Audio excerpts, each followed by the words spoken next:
I grew up with a very feminine dad. He had a very public, messy affair with another man. My dad got murdered 4 years ago.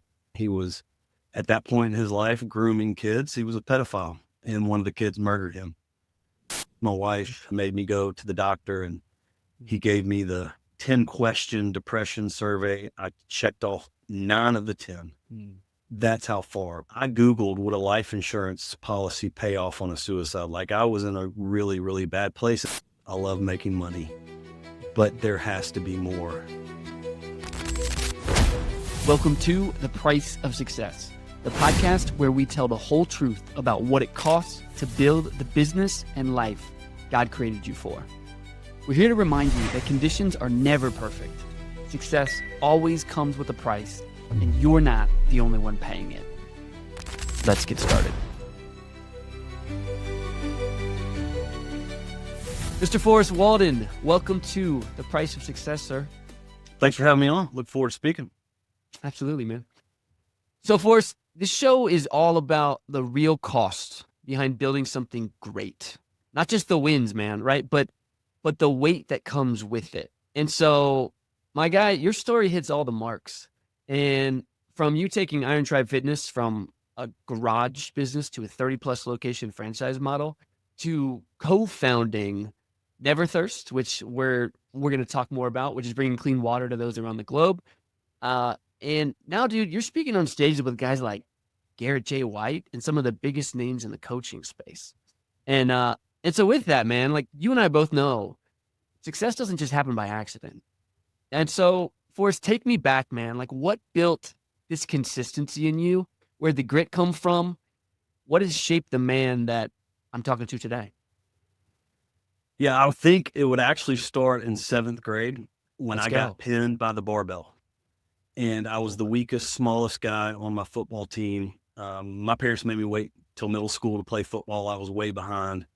And it was real clear to me that if I was ever going to have a chance to play football, my dream was to play football at Auburn University my entire life growing up, that I had to get well acquainted with the weight room. And so falling in love with working out originally for football, that led to pursuing bodybuilding. I was actually a cheerleader at college. I did go to Auburn, but I was too slow and too white to get a good D1. I got a couple small school offers. I didn't get my dream Auburn offer, but I made the cheerleading team. I got to do everything the athletes did. I got a scholarship. I got to eat in the Sewell Hall. I got to train in the weight room with the players. And so to me, it was actually the best job because I got to hang out with the best looking girls on campus. Oh, and I married one of them. And now 25 years later, we have 4 beautiful kids and an amazing family. And it kept me in shape. It kept me out of trouble. It put me around solid Christians. It was amazing the amount of Christian influence that was on that squad. And it put me around people who were serious about their studies, which I really wasn't my first couple of years at Auburn. So it really helped me in so many ways. But bodybuilding laid the foundation for me of anything that you want is on the other side of grit, setting goals, accomplishing, measuring. Like I could go through, we could spend an hour just talking about how bodybuilding applies to all of life, but I'll pause there. I would say that was the beginning. Yeah, dude, I love that. Are you familiar with Diary of a CEO, the podcast with Yes. Stephen Bartlett? Okay. So Jeff, I can't remember his name. Jeff from Athlete Next was just on the show. Okay. And he said something very interesting. And it applied for me. I wonder if it applies for you. He goes, most people who are really fit and put a lot of time and effort into fitness, like there's almost some like underlying trauma in their life that they've experienced where they're like trying to prove something or somebody wrong or become something they weren't before. I know that definitely applies for me. Does that apply for you? 1,000%. So I grew up with a very feminine dad. When he was the Bible teacher at the local Christian school I went to when I was in 4th grade, he had a very public, messy affair with another man. So my whole world blew up. So my dad struggled with homosexuality. And I think I was always searching for that masculine role. And I found it in movies. I found it in Rocky. I found it in all the Arnold movies. I mean, my life literally changed when I saw Pumping Iron on TV for the first time.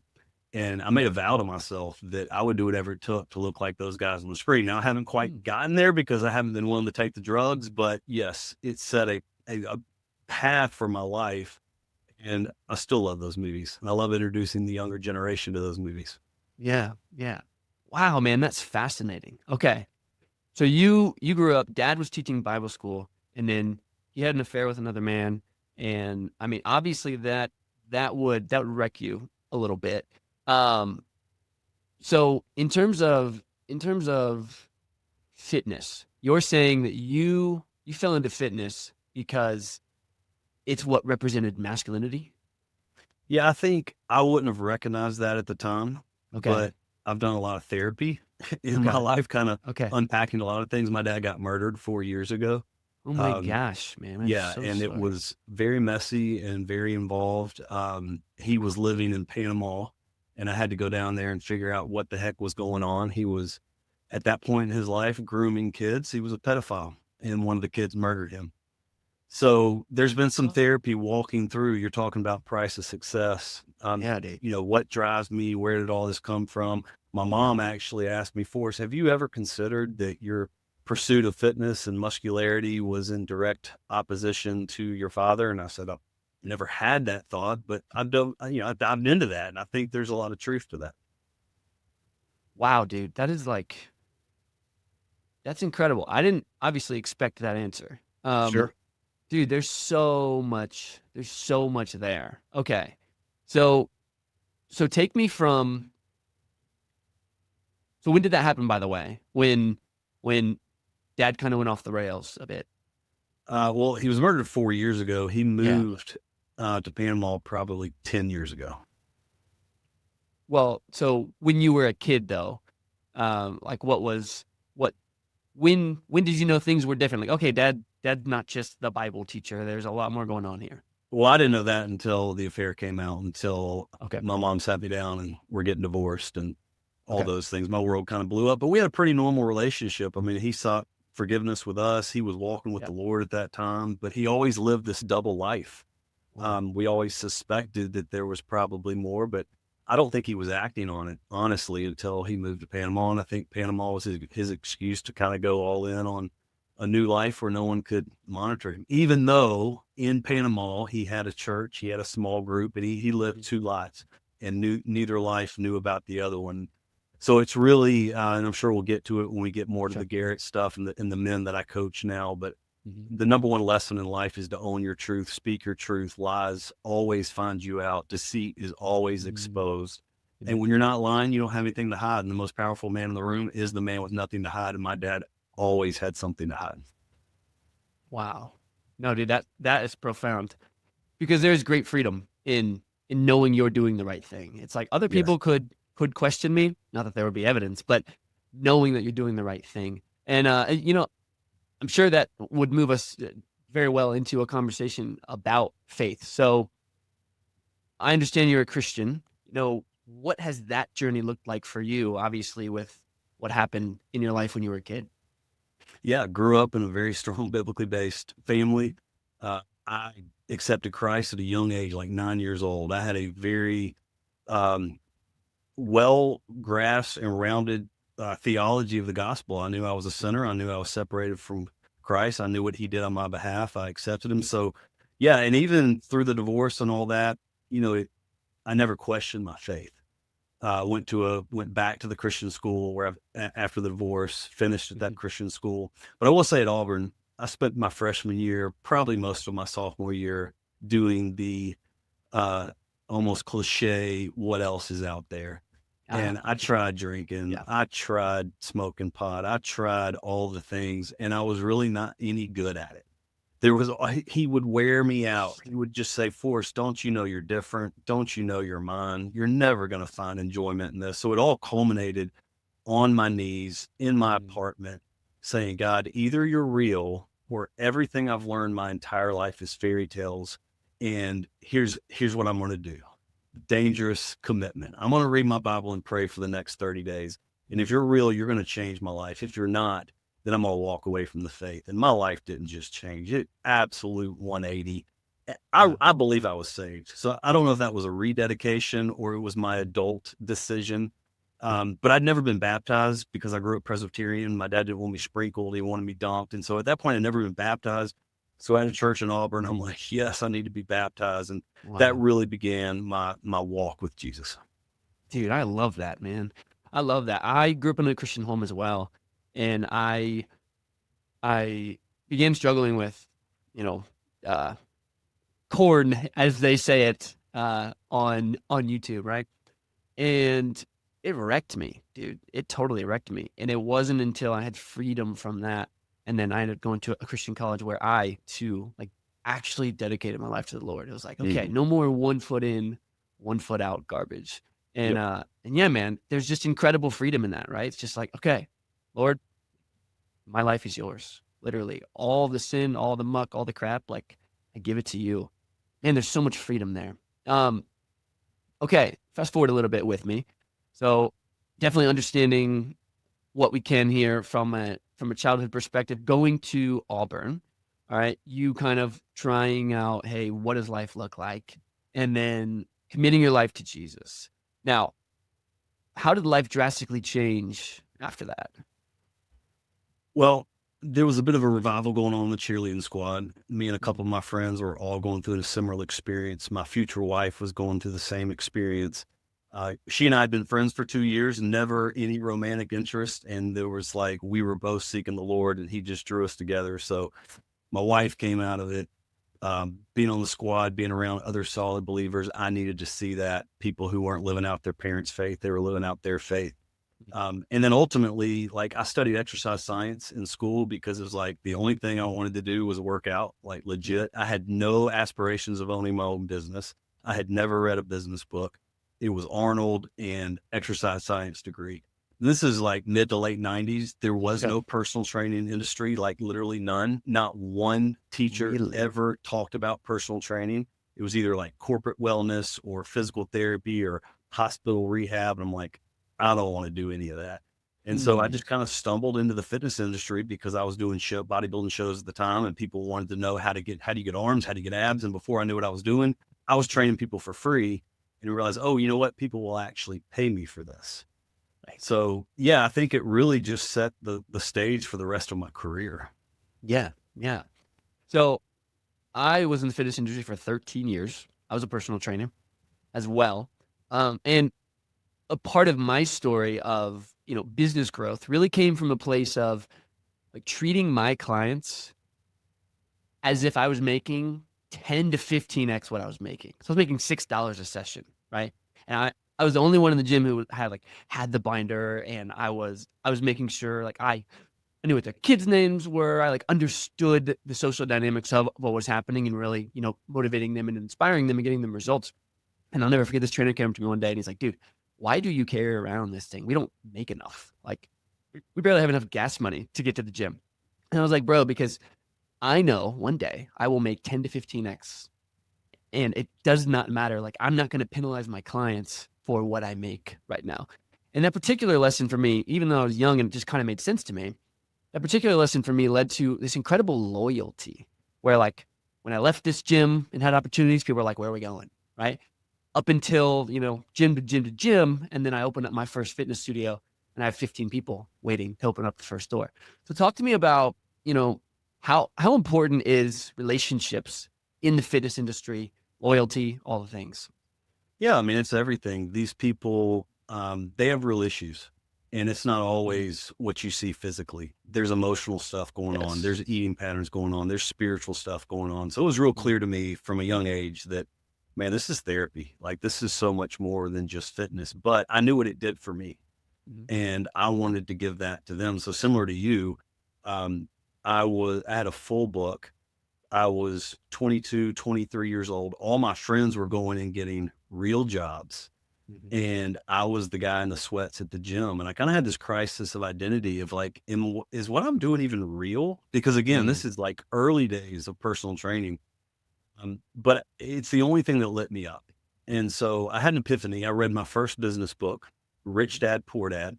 And I thought, wow, I actually lived this because my poor dad was the school teacher and he wanted me to go get a safe and secure job. which my aspirations at that time were maybe PE coach or football coach. Like that was as big as I was dreaming at the time. And then my stepdad, who married my mom in like 8th grade, was a franchisor of a massive, successful organization. Okay. And I've watched him grow that and ultimately sell it from 44 units to over 800.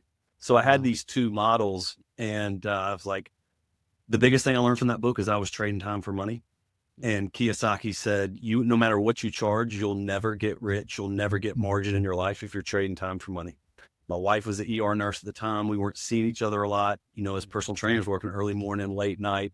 And I thought, I've got to create leverage. And so the leverage I decided to create was open my own studio like you. I bought a franchise concept out of Denver, Colorado called Fitness Together. Okay. And at the age of 24, opened my first location. And just like you, all my clients followed me over there. We had the best opening month in franchise history because of that. And things just kind of took off from there. Dude, that is cool. That is really cool. So let's camp out there for a hot second. So I had an opportunity to potentially buy a Fit Body Boot Camp or to jump into the world of building my own studio. I chose to build my own studio. Why was it that you went with the franchise model over building your own studio? Because I was a dumb job. I didn't know anything about business. Every time I sat down, like I didn't know how to do a business plan. I didn't know how to secure a lease. I didn't know how to price it. I didn't know the model. And I was thumbing through a personal training magazine, saw an ad for franchising in personal training. My stepdad was a successful franchisor, and I thought, flew out to Denver. Everywhere I had questions, they had answers. I'm like, I know I can execute a model. And that's where my second business book came into play, called The E-Myth by Michael Gerber. Michael Gerber, baby. Let's go. Rick Sikorsky, the founder of Fitness Together, handed me that book. He said, Forrest, you've been a very successful personal trainer, but now you are the marketer and salesman of personal training, and never underestimate the difference. That book changed my life. I still try to read it one time a year. Oh, dude. Yeah. I love E-Myth. Dude, I love it, man. Okay. Where'd you get the money? Did you borrow the money? Did you make the money? What happened? A little bit of both. So the gym I was running, they were going out of business. So I brokered the sale of all the equipment, and that got me enough to split the franchise fee. My stepdad came in and co-signed, and I had a partner at the time, and he said, listen, if you guys default on this note, Aaron, you're out. Forrest, you work for me. And I was like, oh boy, here we go. But yeah, all in, never had to call the note. We went from 1 location to 6 locations here in Birmingham. Then I bought the rights to Alabama, Florida, and North Carolina. And so from 2001 to 2010, grew 55 locations in my 3 states. And what I realized is, like, I actually loved business because it allowed me to impact more people. And when it was just me one-on-one, there was very finite limit to how many people I could impact. But when I built a team and gave them opportunity to grow a career inside of the fitness industry, it's like, yeah, I could get behind this. Oh, dude. Okay, so you start this franchise. You said you expanded that particular one. Oh, no, sorry. Hang on. You bought into a franchise, and you said you grew 55 locations? Yeah, so I was a franchisee first. I was a multi-unit franchisee. Yes. Then I became what's called a master franchisee, where I bought rights to states, where then I could, if you were going to buy one in one of my 3 states, you would call me. I would do everything from sell it to you, help you find site selection, help you get open, like any support issue you had, you're calling me. So it really gave me some experience in the franchisor world, but I was still a franchisee. So I kind of saw all sides of the franchise equation. Okay. Why not stick with that? That was working. Why build your own? Yeah, because it was one-on-one personal training, which was great at the time. It was hot. It was right. It was in private rooms. So all my facilities had 3 to 4 private rooms. So when you were in there, your own equipment, own trainer, your goal, very, very private. The industry started shifting in about 2004 with the launch of this underground movement called CrossFit. And then all the other group concepts came behind it. And I could see the writing on the wall. It's like, we got to adapt. They didn't want to adapt. So I basically went to my franchisor and said, hey, I know you want my territory back. I want to go do group. And he bought it back, and I went and launched Siren Trap. Whoa. Okay. But hang on. You're a bodybuilding guy. You're working 1v1. Bodybuilding is not a group model. Why were you so confident? Well, because I experienced it. And the reason I did bodybuilding is I love to have something to train for. My wife did not love bodybuilding like I did. All the dieting and all the things, she took the brunt of it. And so Yeah. I was looking for a way to compete that didn't involve getting up on stage. And when I started to experience these group workouts, it's like, it's a competition every day. I converted my garage into a gym. All my neighbors were coming. There was like 17 people in our gym. And I'm like, man, if I could start over, this is what I would. It's worth pointing out at this point, like what preceded that was a couple of mission trips that rocked my world. I thought I was walking away from for-profit business altogether. I Okay. had done it. I'd done everything I wanted to do. I was the most successful franchisee, the most successful master franchisee. I had done everything Kiyosaki said to do. I had built passive income. I was making as a probably 28, 29-year-old kid, $30,000 to $35,000 a month. I Wow. had sold all my locations. I was off all leases. I was off all debt. I had just bought my dream 5 Series BMW. I had just built a beach house, and I found myself in Tegucigalpa, Honduras, working with a community that lived in the dump. And my world was just Dude. shaken. I mean, deeply, deeply shaken. And it began a process for me to really understand how in the world can I connect my blessing with my purpose. My life verse is Psalm 67, 1 and 2. May God be gracious to us and bless us and make his face shine upon us. We love that part. I love Yeah. that part. But there's a purpose. Verse Yeah. 2 says, so that his ways may be known in all nations. Mm. And so I really was woken up to the nations, the plight of the lost, the plight of the orphan. We adopted during that process, brought our son home, Benjamin from Ethiopia. And so for about 2 years, I was in the process. That's when I started Never Thirst, because everywhere I traveled, I went to Sudan, I went to India, I went to Mexico, I went to Honduras, saw a lack of clean water everywhere and felt like God was telling me to do something about it. And so me and a couple guys who had been traveling together, all business owners, like, what does that actually mean? We didn't know what we were doing. And we started Never Thirst, which is now, has raised $50 million and impacted 1.5 million people Dude. with the gift of clean water and the gospel. And look, I thought I was going to run that organization. I thought it was so clear. I felt like God was telling me to sell fitness together. I'm like, well, then I know what I'm supposed to do. And then this new passion started stirring, working out in this unair conditioned 400 square foot garage. I'm like, oh, that can't be of you, God, because you have shown me kids dying from diarrhea. How could I do anything else with my life? And there was some very specific things that God showed me over the course of about 18 months where I would have had to been a fool to not recognize he was asking me to start another business, but to connect it with what I saw around the world. Wow, dude. Well, do you mind if we stay there for a second? Because God has he has called us to many aggressive decisions. Me, my wife, and I, and our family. One of which is having 6 kids, right, and being an entrepreneur. But I will say that it has literally come to a point where each step has been bigger, right? To the point where I can look back and be like, all right, Lord, you were faithful with that. So you'll be faithful with this. And so I know someone's listening and they're like, okay, hold up. Like, you're making all this money. Everyone has like a little bit too much coffee one day and they're like, well, I should go, to Honduras. What was the moment for you where you're like, okay, Lord, like, you're actually serious. You're calling me to this.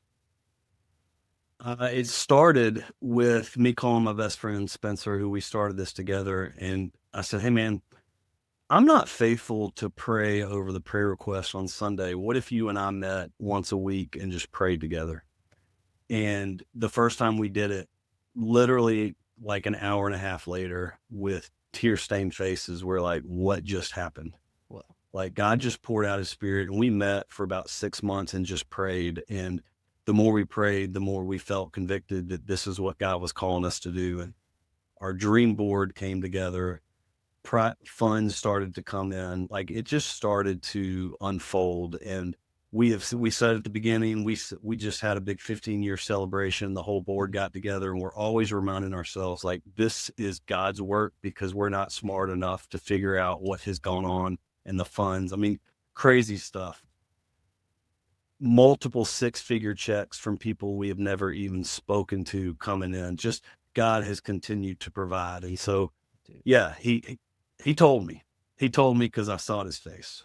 Dude, I love that, man. That's so cool. People think we sound crazy as Christians, but like we even said from the beginning here, like there's so much freedom in knowing that we have a God who's sovereign, who literally, if someone breaks in my house tonight and like causes chaos, that didn't surprise God, right? Like he's already ahead of these things. He's not like, oh shoot, what are we gonna do? You know? And talk about the peace that there is when you know it's from God, and it's a step in obedience, which is hard, right? But talk about the peace that follows. Well, one of my favorite verses in Philippians 4, Mhm. do not be anxious about anything, Mm. but in everything with prayer and supplication, present your requests to God. And then the peace of God will will guard your hearts and your minds in Christ Jesus. Yeah. There's moments where that verse totally makes sense to me. And then there's moments where I'm floundering and questioning and thinking it's too big and I'm not qualified. And who did I really hear that? So what I have learned in my walk with the Lord is he will typically only give me the next step. Yes. When I'm asking for a lighthouse, he only gives a lantern. He says, my word is a lamp unto your feet and a light unto your path. And when I sit and I wait for C and he's only given me B, I don't hear his voice. And I restrict and I sedate and I avoid. But when I take steps and go to B, even when B doesn't always make sense, he shows me C. I'm a rabid journaler. I've journaled my entire life. And I always say, like, I don't always see God so clearly through the windshield. But in that rearview mirror, when I go back and read through those journals, I'm like, oh my gosh, you had to do that for me to see this, to put this together, to bring this guy into my life, to bring that deal that I thought was going to bankrupt me actually led to this. So I think when I look back and see the body of work in my life, it gives me courage to go forward, even when it doesn't make sense. That's real time. That's like Yeah. today. Yeah, That's yeah. today. I still want to know C. I want to know D. I want to know E. And he doesn't promise that. He just promises the faith to take the next step. And sometimes I get a vision of E, but it still comes down to stepping into B. Dude, that will preach every day of the week. And I've experienced the same thing. My wife and I have just been like, Lord, we know you don't show us the whole picture. Just give us the next step. Mm-hmm. And you're so right, man. Just being obedient to that next step always continues to reveal the next piece that he wants to show us. Because if we saw the whole picture, we wouldn't like Hormozy says this. He says something about like if you were to create a human being and you wanted them to be patient, would you give them the things when they wanted? Or would you make them wait? Right? It's like, duh. And so I know Hormozy's not a Christian, but basically I apply that to God. I'm like, man, like, duh. If I were God and I was building me, and wanting me to have the character qualities that he wants me to have, like, yeah, I'd I'd make sure that I had to burn a little bit for it, right? Like I had to be patient. So, dude, I'm totally with you on that. And I also am a huge journaler as well, dude. I've been able to look back at our life and be like, oh Lord, you've done so many cool things. Man, that is dude, unreal. I love that. Take me to the adoption. That big decision.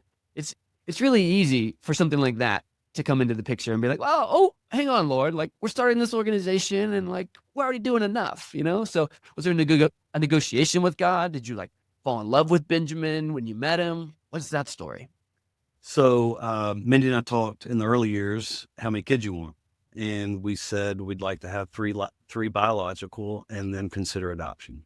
Oh, so you need. But we really didn't talk about it for the next 10 years. We were in the throes of business and kids. And there I found myself on one of my early trips to Sudan. And we visited an orphanage. We were there for water work, but we visited an orphanage. And it was my first true exposure to third world orphans. And they didn't have mosquito nets. All the kids had malaria.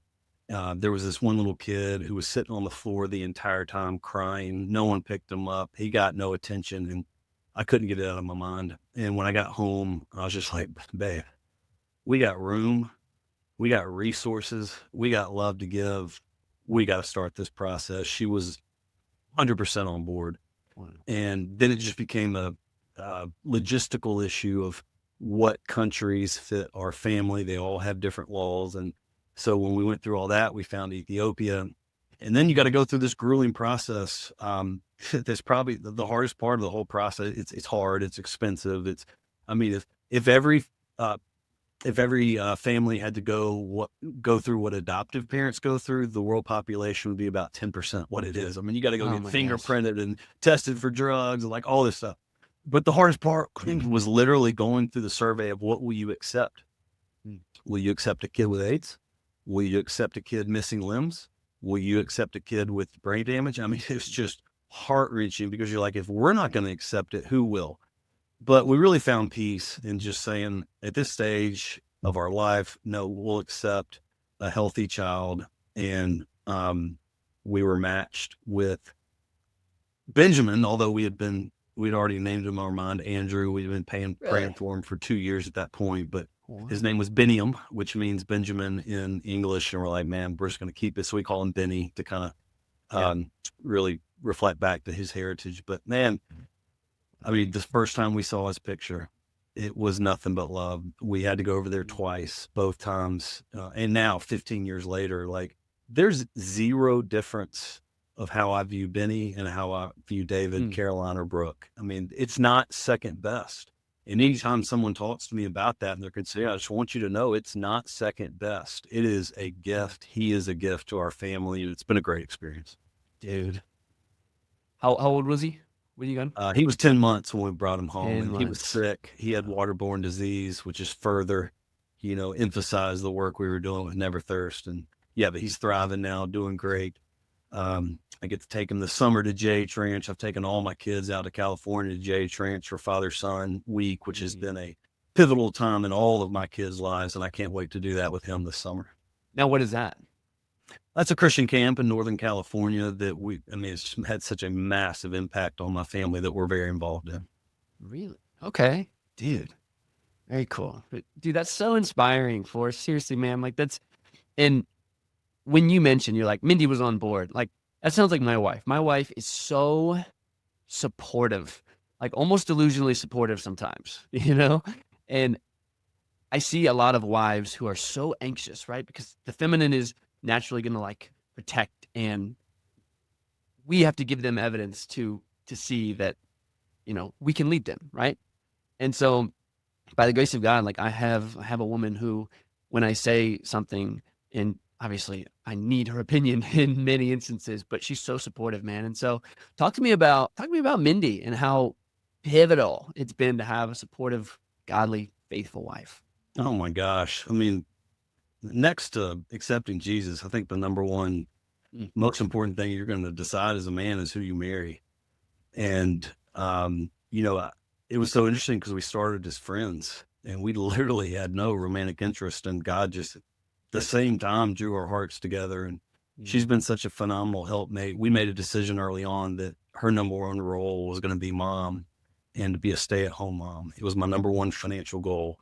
And she stayed at home the entire time. Now, as we're now what we call half nesters, I got 2 in college, one that just graduated. She's got a little bit of a itch to go do some stuff. So she's been dabbling in real estate, both on the real estate, like literally selling other people's homes, but she's also doing some real estate investing. We just closed on a house last week. She did the whole thing. I helped with financing, but she did the whole thing. It's fully leased. So she does have this desire, but having her home, pouring into those kids, cooking dinner at night, keeping the house clean, like all the things that she really saw as her role to help this busy entrepreneur who have put her through highs and lows and peaks and pits. Hopefully we'll get to some of the pits because right now we're hitting the highlights. There's been plenty of pits, and I'm happy to share those too, but she has been my greatest support mate. And we just got back from Italy. We went for 10 days for our 25th wedding anniversary. And, to be able to look each other in the eyes and say, I would do it all over again, knowing everything I know, is one of the best feelings that I can possibly imagine as a man. Amen, dude. Amen. I was just telling my wife the other day, that country song, like, just keeps getting better. Like, literally, keeps getting better. And we have more chaos and, 6 kids, and the youngest is 6 months and the oldest is 10, and it's chaos and they're homeschooled and it's wild, right? But it keeps getting better. And so, like, is that how it is with you guys? How long have you been married? And does it feel like, dude, like we just keep connecting even more as time goes Yeah, on?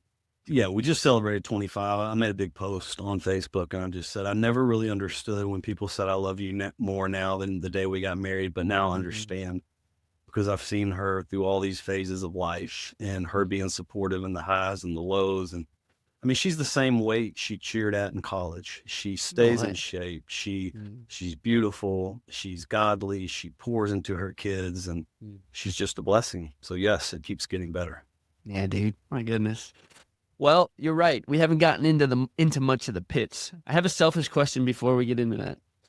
I have a bunch of kids, and I'm an entrepreneur. And something that's very difficult for me that I've not dialed in, and I'd love to know your experience with this, is just like my brain is on high level, high octane mode, and then I gotta walk in and I gotta shift to dad. It is brutal, especially because I'm deep. I want depth, and like they're young right now, and so yeah, trying to like turn off and turn into dad and be present to where my kids aren't like, he's not listening. He's glazed over right now. He's thinking of work. That eats me alive. What advice do you have? Couple things. One is you need to create your life and your business to where you're home no later than 5:30 every day, Mm, and that you're there for dinner and you're there for homework and you're there for bedtime. And then that's first. Second, you have to create a clear distinction of being where your feet are. Because most of the men I see and most of the men I work with, they're never where their feet are. And when they're at work, they feel like they should be at home. And when they're home, they feel like they should be working. And so no one ever gets to experience all of them. And so I think it was Stephen Covey in Seven Habits told a story about when you pull in the garage, you literally tell yourself, now begins the most important part of my day.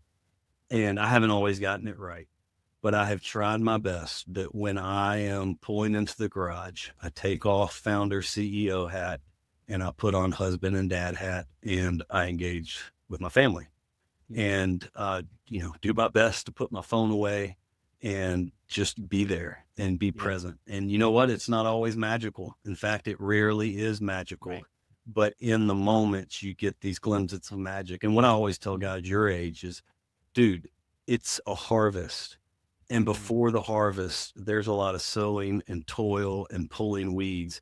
But if you stay faithful, you will reap a reward. And I'm kind of in the harvest season now. I'm seeing mm, kids who are making phenomenal adult choices, have great friends, great boyfriends, and making just, first of all, they all make 4.0s, which blows me away because no I was a way, terrible dude. student. And I Me keep telling too. them, C students rule the world. Y'all quit making A's.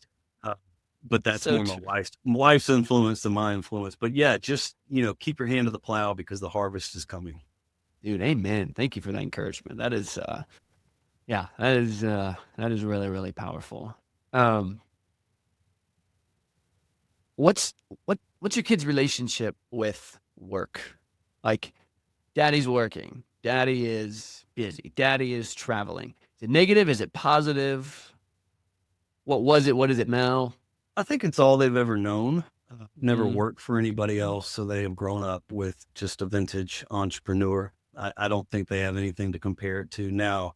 mm, I will say the more this role becomes forward facing, I didn't used to ever post on social media, and now that has completely changed especially as I've moved more into the coaching space. And mhm. so sometimes they're like, Dad, you're kind of over posting. And I mean, you can tell from this interview, like I'm an open book. And I Yeah, I learned a love it, man. long time ago that the Love it. way to really navigate this pit to peak lifestyle is Hmm. to talk about all of it. Yeah, So dude. if we get into pits, I've gone through depression, Oh, we're massive going to. depression. Yes. I've had a controller who stole $103,000 for me, and I had to testify and put her into prison. She had 5 kids. Terrible. I've had lawsuits. I've had betrayals. I mean, all the things that you can imagine. I've been through in business. Like I've experienced them, and what I have found is, to the extent that I'm open and share that, Mhm. the world tells you you're going to hear laughter and isolation, and it's so completely false. It's a lie from the enemy, because what you hear is me too. And you start to get texts from people who want to tell you their story and not always comment on your feed. They might want to come around, hey, can I take you to coffee? It's actually what led me into coaching, because the more I exposed what entrepreneurs go through, the more I heard, me too, can we talk? And I'm like, well, there's only so many people I can go to coffee with, but I can Yeah. start a coaching group. So that's a little further down the road. No, dude, that's very good. That's very good. And okay, so there are a lot of pits that we can talk about. What would you say is the one that the one that you've learned the most from up into this point? And what happened? Tell me the story. Yeah. So in the journey, we had just gotten to me starting Iron Job. So we started that in 2010. I knew from my previous life that I needed to prove I had a prototype, prove I could scale it, and then franchise it. So started with the first one here in Birmingham, grew that to 6 in Birmingham, launched the franchise model. And so from like the beginning in 2010 to about 2016, it was the go-go years. We were rocking. We everything we touched turned to gold. Inc. 5,000 3 years in a row, published 2 books, started speaking, like all this crazy stuff. And somewhere around 2016, when you scale that quickly, there starts to become chinks in the armor, and was dealing with franchisees who weren't doing the same type of numbers as our corporate stores. We experienced some closures. We experienced some angry franchisees. We experienced, probably the number one thing is, I fundamentally felt like I lost the skill to acquire customers. Like everything I used to do stopped working. I was a dyed in the wool, hardcore direct response marketer offline. I had never really built the online skill, which is crazy. And I started to lose my certainty. I started to lose my vision. I Mm. started to drift, like in every way possible. My workouts, like I did not feel like myself. I stopped sleeping, literally would go multiple nights in a row with no sleep. And then when you stew all night long, everything's darker, scarier, and more ridiculous in the middle of the night. My wife would wake up. I had been up all night, and I'd be like, babe, we got to sell the house. And she's like, what are you talking about? So anyway, that continued for a couple of months until I realized, like, I'm in a bad place. Like, I literally remember thinking, I know joy's a real thing, but I can't experience it. I know when I walk outside and it's beautiful that I should feel happy, and I can't even feel. There's no, like, I lost all ability to feel. And very honest with my wife, where I was, not that I could hide it. It was written all over my face in my lack of sleep. She made me go to the doctor, and he gave me the 10-question depression survey. I checked off 9 of the 10. Mm. The only thing I couldn't check off was, have I created, had I thought through how I would kill myself? Like, Okay. that's how far. But those thoughts started coming in. It'd be better if you just weren't here. Everybody would be better off if you just disappeared. I Googled, would a life insurance policy pay off on a suicide? Like, I was in a really, really bad place. And I think the hardest thing of me was, I knew the truth. I never stopped reading my Bible, but I had this moment of, how could I be in this state if I believe these words are true? So do I really believe these words? Mhm. And yeah, that was the, by far the hardest period of my entire life, of my entire marriage. And dark. And anybody who's going through it, I wouldn't wish it on my worst enemy. I didn't think it was real.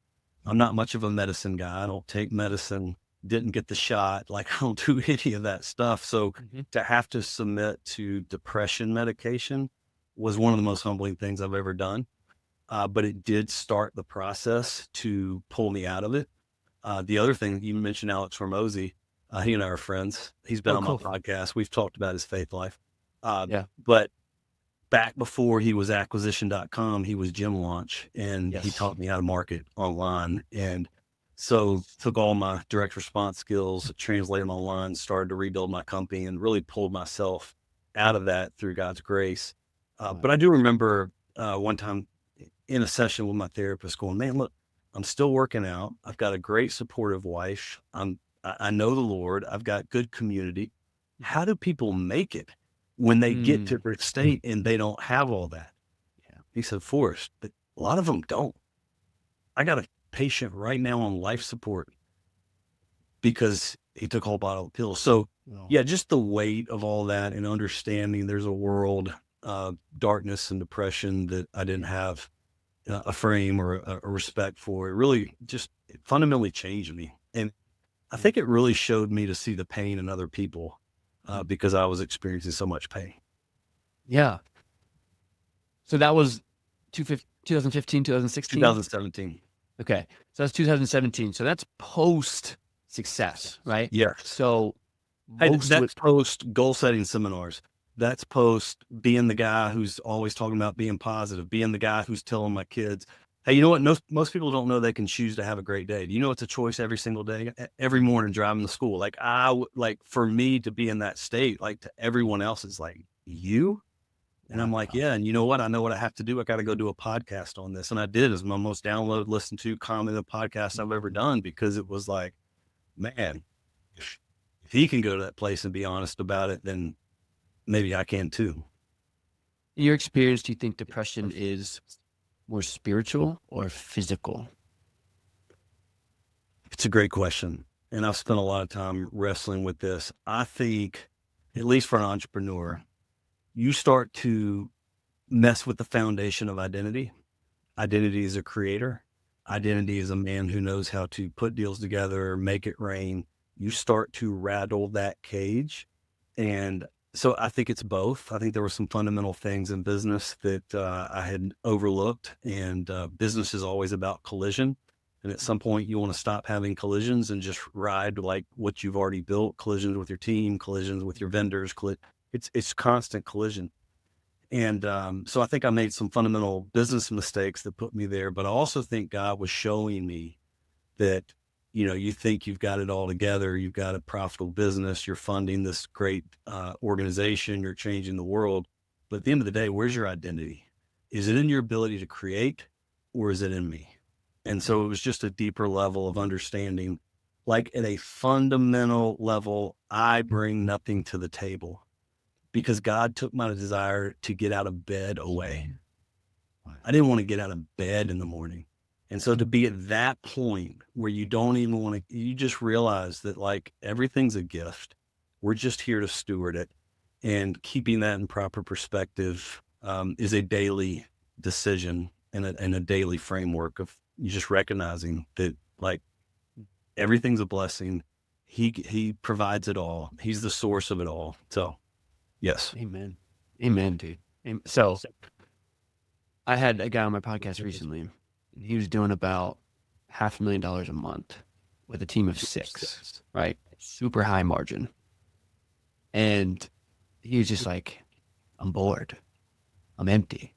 You can't out earn emptiness. And I asked him if he was religious, and he's like, not really. I believe in spiritual things. And I just kind of referred him to Ecclesiastes. I was like, dude, have you ever read Ecclesiastes before? Like literally the richest man who had all of the things literally comes to the point where he's like, life is meaningless. And so for you, you know, it's 2017. You've been influencing people. You've reached this incredible success.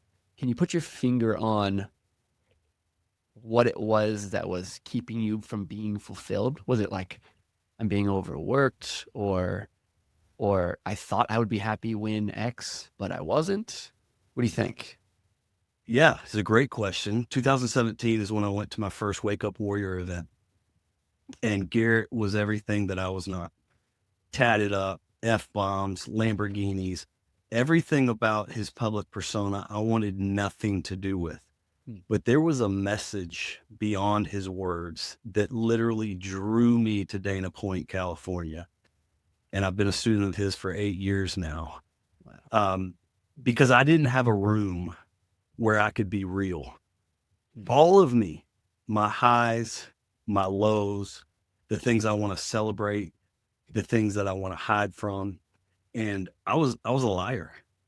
I was a liar. I gave you the version of me that I wanted you to see. And I'd be a different guy at church, and I'd be like, there was these different versions of me. And what I found out there was a room of high level entrepreneurs who were having the realest conversations I've ever seen in my life. My first event, I saw men confessing affairs, men confessing drug addiction, and finding nothing but acceptance and embrace and tools to go out and change their life. And I said, where is this in the Christian church? Ooh. Where we are supposed to be the most real and to heal the hurting, and yet we show up all buttoned up. How are you, brother?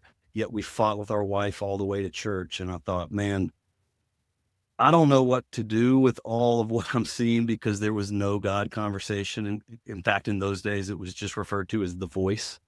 But my whole role there has been to show up and hold the frame strong for the gospel in Christ. And Amen. that whole organization has shifted, and we're reading the Bible now, and I get to go in and preach, and in context of teaching high level entrepreneurs how to grow their business, but not how to do it and not burn their body down, not burn your marriage down, not burn your walk with Jesus down. And the whole goal is to build 4-dimensional men that have it all across body, being, balance, and business. I was listening to a podcast last night with Cap Chatfield and Taylor Welch. And Taylor Welch said something profound. He said he felt like when he was going into this business meeting with, had like 50, 100 people in the room, he felt like God wanted him to ask them if they wanted, like, basically wanted to learn more about Jesus. He's like, what? Like, come on, man. Like, this is a business event. Like, what? What in the world? And so he's like, okay, Lord. So he punts it out. He's like, raise your hand if you want to hear from Jesus today. And every single dude in the room raised his hand. When I heard that, I was blown away, because I think there's like a fundamental difference between the entrepreneur who's like, no, I have all the answers. I'm the God of my life. And then the one who's like, I've been broken so many times. Like, yes, please, I'll take the hand.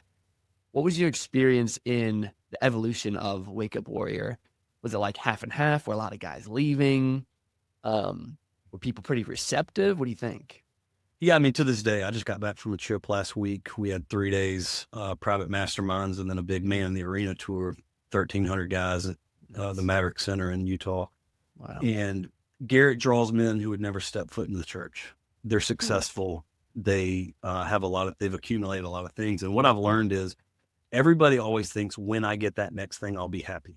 When I make this certain level of income, when I get the Lamborghini, when I get the house. Well, the men he draws kind of have all the things. And the benefit of abundance is you can realize that it doesn't satisfy. When you don't have abundance and you're in scarcity, you forever believe in, if I get to abundance, I'll be happy. Well, these men have abundance. So when you're in abundance is when you actually start seeking purpose. And so these men are seeking purpose, and there's men in there who are doing medicine to find God. They're just spiritual in all the, ways that people express spirituality different, but they're seeking truth. And so I have only found acceptance and an invitation to have further conversations when I share the truth. That's because awesome. every man has that just deep desire to know God, and it's not a mystery.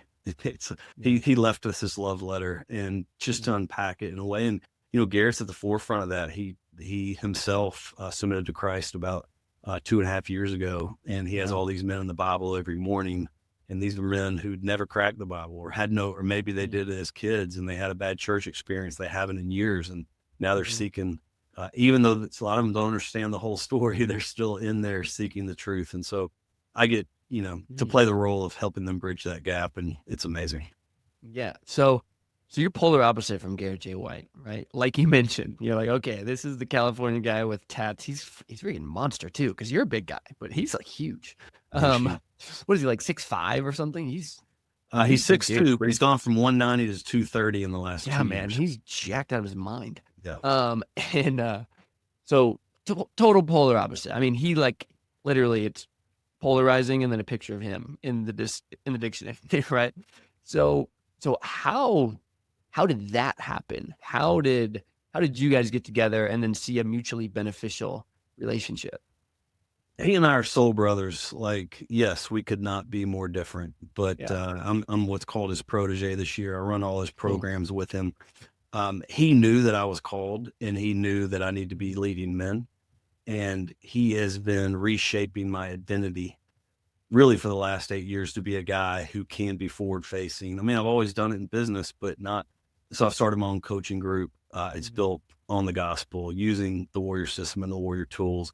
And so he has just taught me so much about Mhm. myself, so much about how to lead, how to market, how to inspire and get men to make transformational change, Mhm. like true change that lasts, that they own and take on themselves. And so, yeah, we've just developed a great friendship, and I challenge him, and he challenges me, and we talk about it all the time. For the longest time, I mean, we've gotten in fights, nose to nose, screaming at each other because I would hold the line and say, "Look, dude, my plumb line is scripture, so I'm Mhm. not going to take this astrological quiz you're asking us to take." And he'd be like, "Are you freaking kidding me?" I'm like, "No, like I don't have to wonder if I need to do that or not." So we've just had these knockdown, dragged out fights, but it's led to him moving to God, and it's led to me realizing that I can't show up as this buttoned up, Mhm. perfect, rigid, Southern fried theological frame and speak from the peak all the time. I have to share like the real shit that's going on in my Yeah, life dude. and express both sides. And when I do that, people can actually hear me, even people who Right. would never step foot in the church. Right. Well, and like it's not like you're trying to do this, but the best branding of all time has been what are you for, what are you against, and what are your flaws. Mm. If it's just what are you for and what are you against, people lose you, right? But like you got to hear, like, oh my gosh, like yes, I am a freaking sinner. Like I've struggled with these things. I've been a not present father, and I've struggled with addiction and all the things. And so, yeah, man. I mean, you're spot on. You're absolutely spot on with that. You know, Garrett J. White's interesting. Like obviously, he's a super interesting character. I'm trying to figure him out just from his social media. I'm like, oh, it seems like he's finding the Lord. And then I see a clip recently where someone's like, so who is God? Like an actual person? And he goes, I am God. I was like, come on, bro. Like, what's happening? So I'm sure you guys have like a very, very interesting relationship, knowing the truth that you know as he's still in seeker mode. Yeah. Yes. Yes. Yeah. Yeah. I mean, I saw that same clip. I could I hardly was like, sleep that bro, night. I'm like, man, really? how can you say I can't wait to talk to him about it? But yeah, he sees things from a very different frame. He grew up Mormon. He completely left the church. Mormon. But Okay.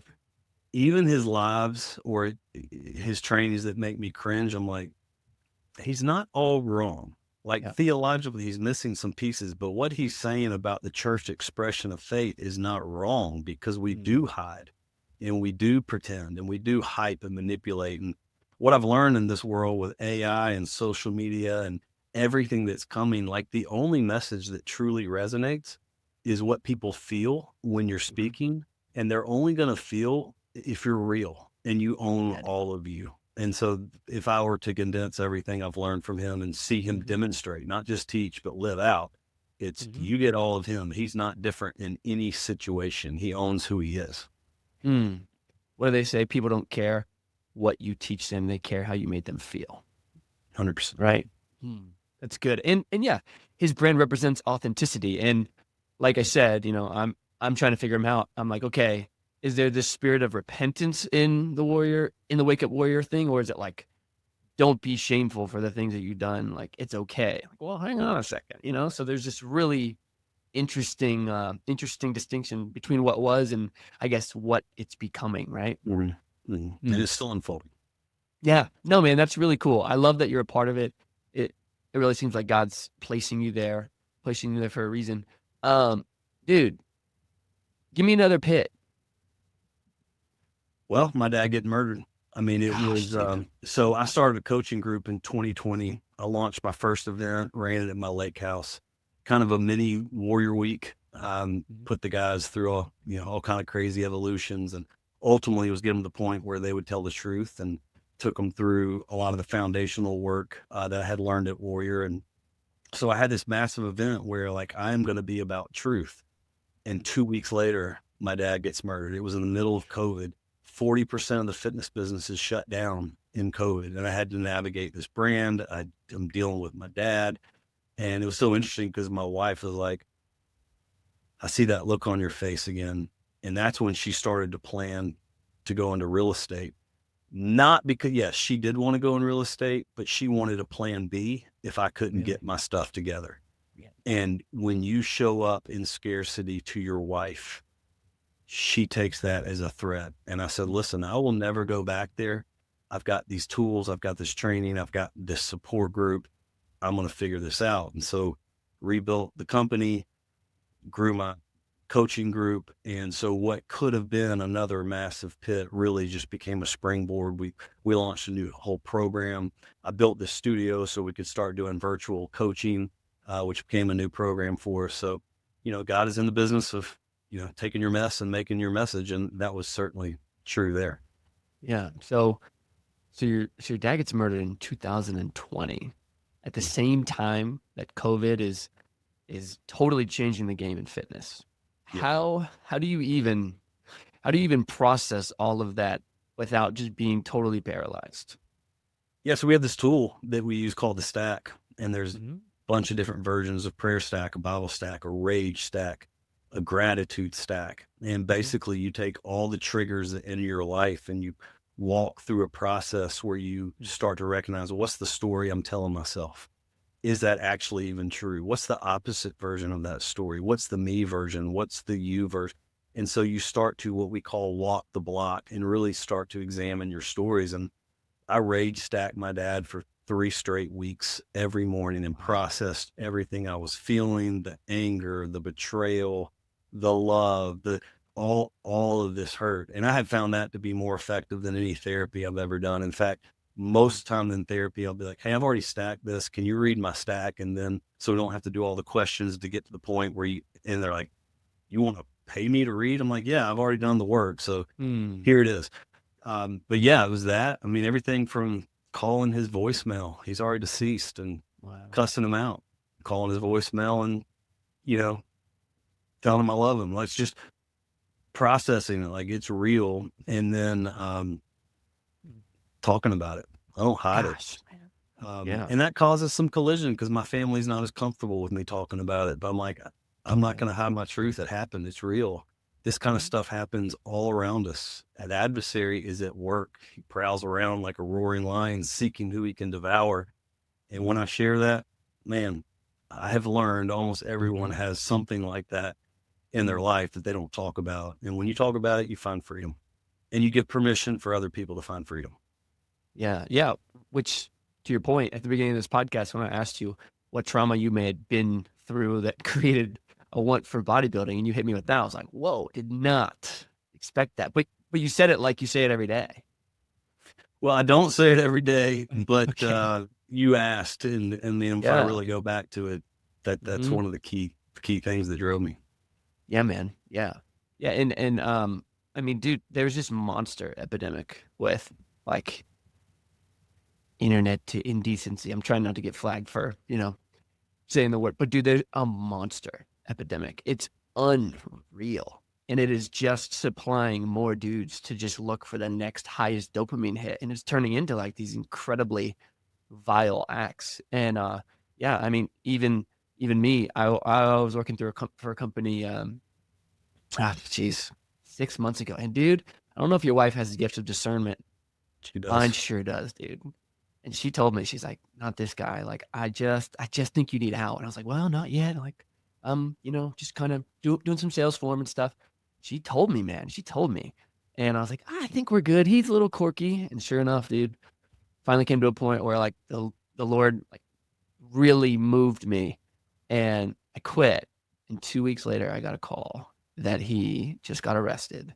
And now he is in prison serving 20 years for molesting a child. And I was just like, oh my gosh.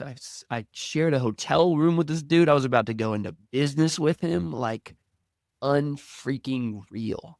Unfreaking real. But what's so interesting is I was talking to a friend of mine and he's like, I'm so sorry, man. He's like, that's like a death. When someone turns out to be someone who they're not who you thought they were, you like instantly begin to grieve who you thought they were. Mhm. And then like they're gone forever. And it's real grief, right? So like take me back to dad. How how old were you when all of this got discovered and like you were faced with that? Well, it's fifth grade when the Okay. affair came out and I realized my dad was gay. Okay. So I was the kid who answered the prank calls growing up about my fudge packing dad, and Oh middle school's gosh. hard enough without that stuff going on. Yeah, But tell me about it. it was relatively normal until his murder in 2020. And that is not something I've really screamed from the rooftops. But when I speak publicly or like, I just don't hold back because Yeah. it's all around us. Yeah, man. It's all around us. It's our neighbors. It's like, and you're right. Like porn is the gateway, It's and men huge. are being ravaged in sexless marriages and affairs, and all the ramifications from it. And Mhm. ultimately, we're trying to find fulfillment in the wrong places, and it's a slippery slope. It's Mm. hard. Like we got to guard our hearts and our eyes, and Amen. that's been a battle of mine in my periods of my adult life that I've had to really fight. And ultimately, the only way I found freedom, and I did all the things, I did small groups, I had an accountability partner, but until I looked my wife in the eye and said, "You are my number one accountability partner. You Mm. will always be the first person I confess to." Mm. And since that moment, I have not fallen because the last thing I want to do is have to Interesting. look her in the eye and say that I went to Mm. what Jeremiah calls broken wells to drink dirty water when God's offering abundant, pure Amen. water. And, Amen. I think it's why our sex life is so good 25 Mhm. years in, and Mhm. why so many of the men I work with, they don't have that. And there's a lot of reasons for that, but, porn is one of the top. Yeah, absolutely. 100%. Yeah, absolutely can wreck people's lives. I'm curious. When you kicked this addiction, did you create resistance behind the habits in forms of like particular applications and ways, or did you leave it open?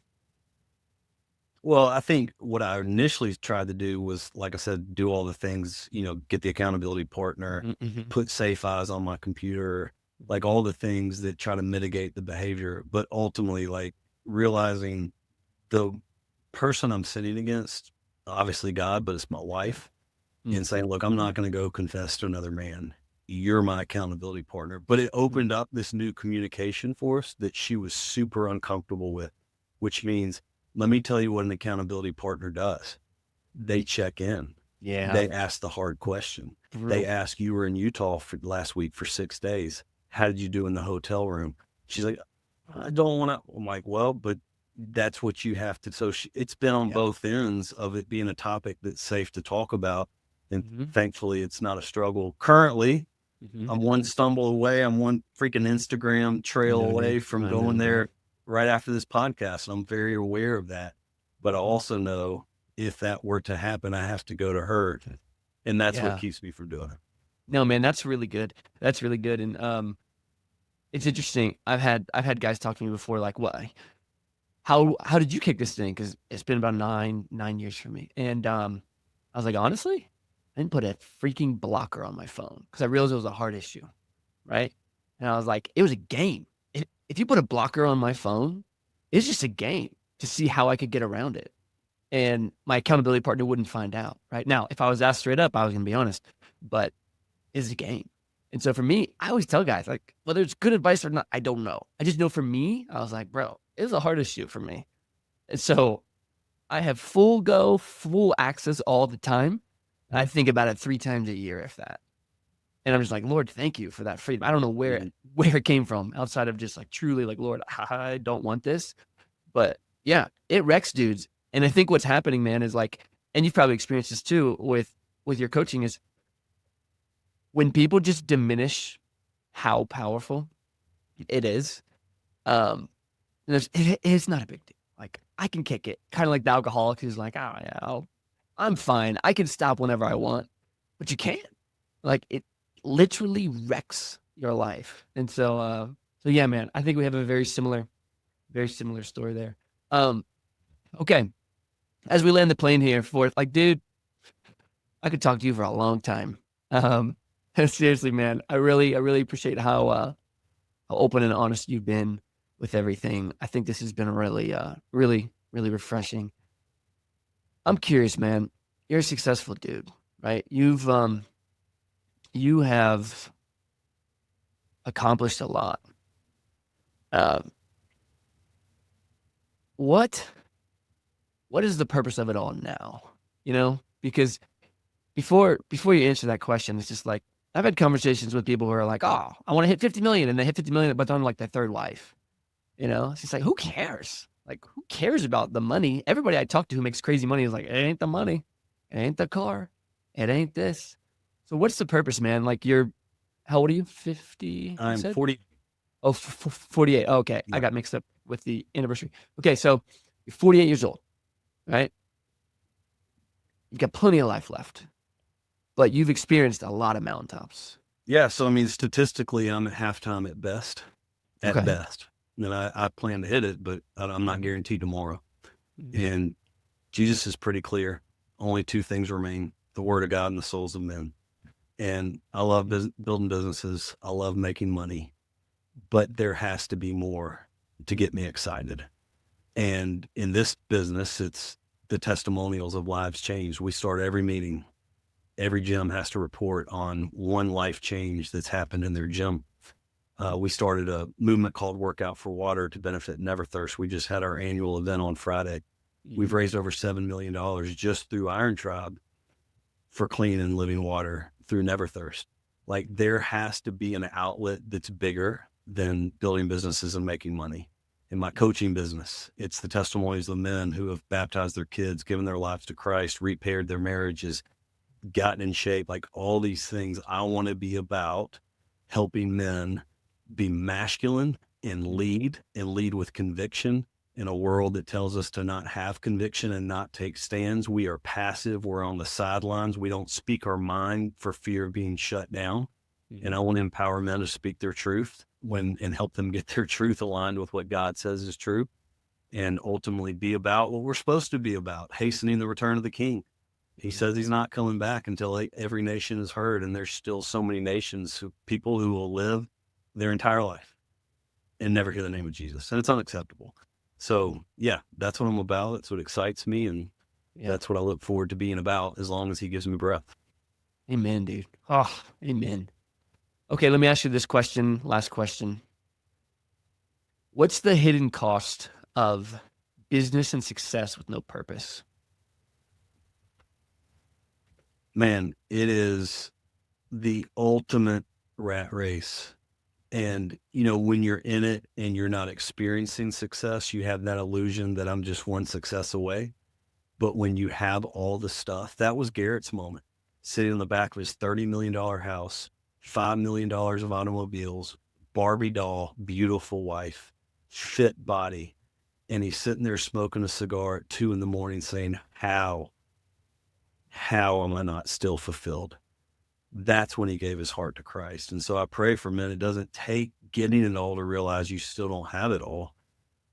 So yeah, to build it and have all the success and then realize you're still not fulfilled, it's the most miserable feeling on earth. And I can only say, I haven't experienced it personally, but I see it in these men every single day.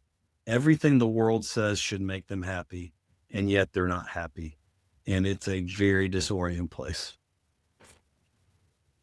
Dude, I'm unbelievably inspired by this conversation. It has been so good, man. I'd love for you to just take a second and tell people how they can follow you, find out more about you, wherever you want to send them, dude. Yeah, easiest place, just at Forrest Walden on Instagram. You'll see all the pictures and stories that make my kids cringe, because I document my life. Today I was in the MRI machine because I've got something going on with my shoulder. And so that was my story today, because I got to get this shoulder figured out. So yeah, at Forrest Walden. Okay, at Forrest Walden.